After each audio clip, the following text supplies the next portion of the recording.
हर हर महादेव।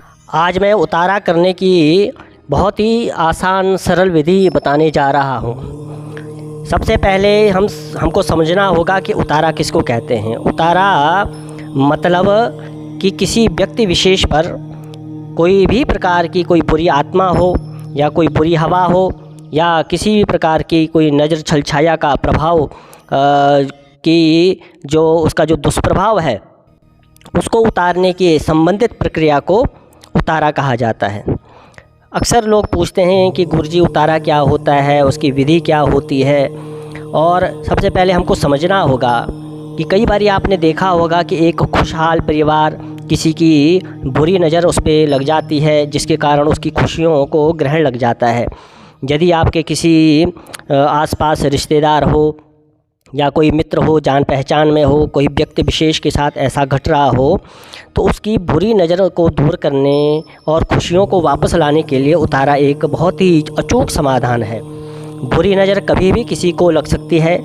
इस कारण अच्छी खासी चलती हुई जो हमारा जीवन है वह उसकी जीवन की जो खुशहाली की गाड़ी है वह उस पटरी से नीचे उतर आती है। घर हो चाहे कारोबार हो, उस पर ग्रहण लग जाता है। बुरी नज़र के दुष्प्रभाव को दूर करने की विधि को हम उतारा कहते हैं। उतारा प्रक्रिया को संपन्न करने के लिए ज़्यादातर हम मिष्ठान का प्रयोग करते हैं, क्योंकि जो बुरी शक्तियाँ होती हैं ऐसा देखा गया है कि कई बार वह मीठी चीज़ों की ओर ज़्यादा आकर्षित रहती हैं। तो आपने मीठे से भी उतारा होता है, नमक से भी उतारा होता है और मिर्च से भी, नींबू इत्यादि से भी कई प्रकार की विधियां हैं कि जिससे उन सब द्रव्यों से हम उतारा कर सकते हैं। तो आज मैं मीठे से कैसे उतारा कर सकते हैं उसकी एक सामान्य विधि में आपको बता देता हूं। आपने क्या करना है कि मंगलवार को या शनिवार को या गुरुवार को, इन 3 दिन, यह जो 3 दिन है यह सर्वश्रेष्ठ रहते हैं उतारा करने के लिए। व्यक्ति को जिसके ऊपर भी आप इस उतारे का प्रयोग करना चाहते हैं, आपने क्या करना है कि उस व्यक्ति को आपने पूर्व दिशा की ओर उसका मुख कर लेना है, उसको वहाँ पे खड़ा कर देना है या बिठा देना है। उसके बाद उसके उतारा करने के लिए अपने हाथ में एक मिष्ठान रखें, उसमें सफ़ेद बर्फ़ी हो, वह सबसे अच्छी मानी जाती है।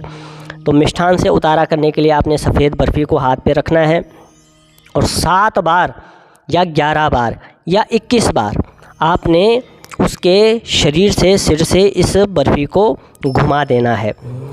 और इसमें जो मंत्र का प्रयोग है मैं आपको बताता हूँ। नमस्ते रुद्र रूपाय करि रूपाय ते नमः।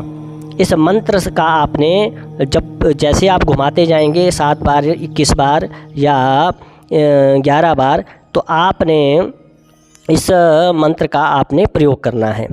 तो आप देखना कि इस सामान्य सी विधि से आपको कितना लाभ होता है। उसके बाद यह बर्फ़ी जो है, मीठा है, वह किसी निर्जन स्थान पर आप डाल सकते हैं, जल में प्रवाहित कर सकते हैं और किसी वृक्ष के नीचे भी रख सकते हैं। और उस द्रव्य को, उस मिष्ठान को जब आप निर्जन स्थान पर रख दें तो रखने के बाद आपने पीछे मुड़ के नहीं देखना है, घर पे आ जाना है, अपने हाथ मुँह धो लेना है, कुला कर लेना है। तो यह सरल सी विधि है। इस विधि को अवश्य संपन्न करें, इसको ज़रूर करें। अगर किसी भी प्रकार की कोई छल छाया नज़र इत्यादि का आपके ऊपर कोई दुष्प्रभाव है तो यह सामान्य छोटा सरल प्रयोग करके आप इसका लाभ प्राप्त कर सकते हो। हर हर महादेव।